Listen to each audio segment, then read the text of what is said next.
So using this technique, I had fully formed a double, so I was able to travel out of body. And I was able to do that in dreaming. There's layers too. I experienced time space as kind of like an onion.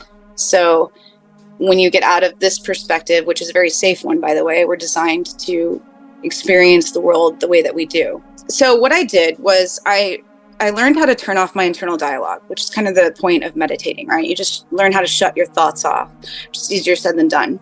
And when I had my thoughts shut off, I was able to essentially channel or download information from all these entities that I was communicating with, both in dreaming and in person. And they taught me, and I've not read this anywhere, okay? This was knowledge I was taught directly by, I called them my allies, but I'm pretty sure they were demons. Or something. I don't know. They were Kingdom of Darkness critters. Not very nice. But they taught me how to essentially biohack using eye movement techniques. So during the day, they gave me a set of exercises to do with my eyeballs, focusing techniques, tracing techniques, to essentially, it was biohacking to train my rapid eye movement so I could completely control my dreaming. And that also lended to being able to control the movements of small animals in waking life.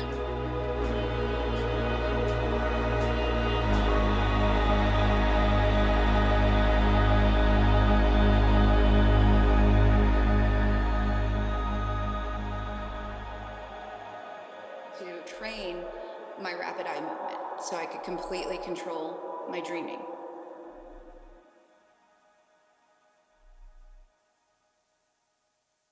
The history of our Earth is so different from what we can imagine. Enjoy the journey. The Smithsonian, that if they found out about a large skeleton somewhere, was to go get it. I'm going to assume at least one person is right, because if one person's right, it busts the paradigm. It all goes back to the fallen cherub. And the problem with the modern day church, they have a very truncated view of the supernatural. This backdrop that's just pregnant with all kinds of meaning associated with this Mount Hermon event. Welcome to Blurry Creatures. And this guy defects from the kingdom. That's a big deal.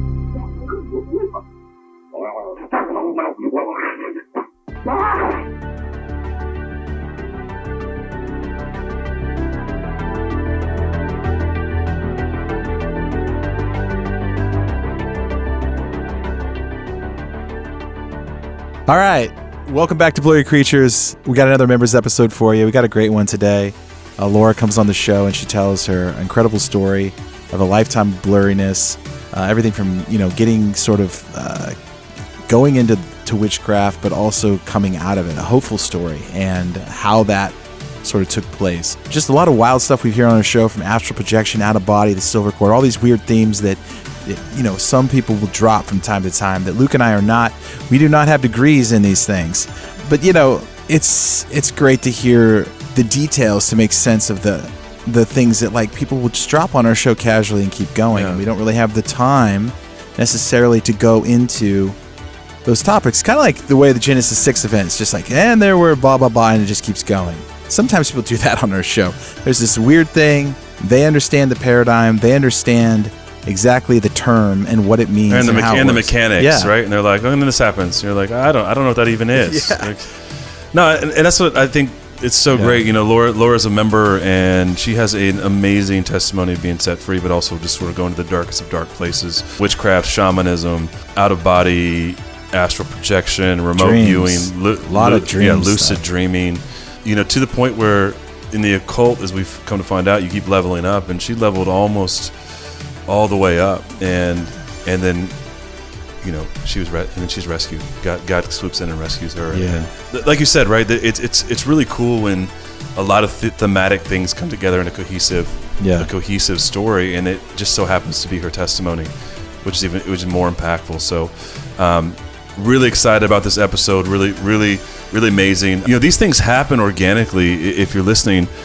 Because folks reach out. So if you have a story, a blurry experience, if you will, reach out to us and it's just an email, info@blurrycreatures.com. Mm-hmm. We get about 100 emails a day, Nate, but we do our best to sift through and shoot emails back to people. Laura's one of those people. Yeah. And the way to listen to an episode like this and an entire catalog of exclusive episodes is to become a member. So members are what give us the juice, keep this show rolling. You can check out, all the things that come along with a membership at blurrycreatures.com/members. Of course, access to extra episodes. That's a big one. Extra content here, but also you get private channels, Nate. We got a Facebook, a Discord, a Telegram, discounts on merch, first crack at tickets, right? We've got events coming up. We're teasing BlurryCon in the fall.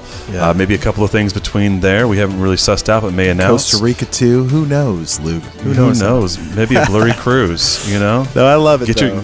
Yeah. This is like the Inception episode. If you like that movie, you're going to like this episode, and there's a lot of themes in and out of that. So I love how, we think in 80s movies, but that's a little bit more new, but you know what I'm saying. It's still just as weird and interesting how sort of the paranormal and the Blurryverse is sprinkled throughout so much of the media that we consume.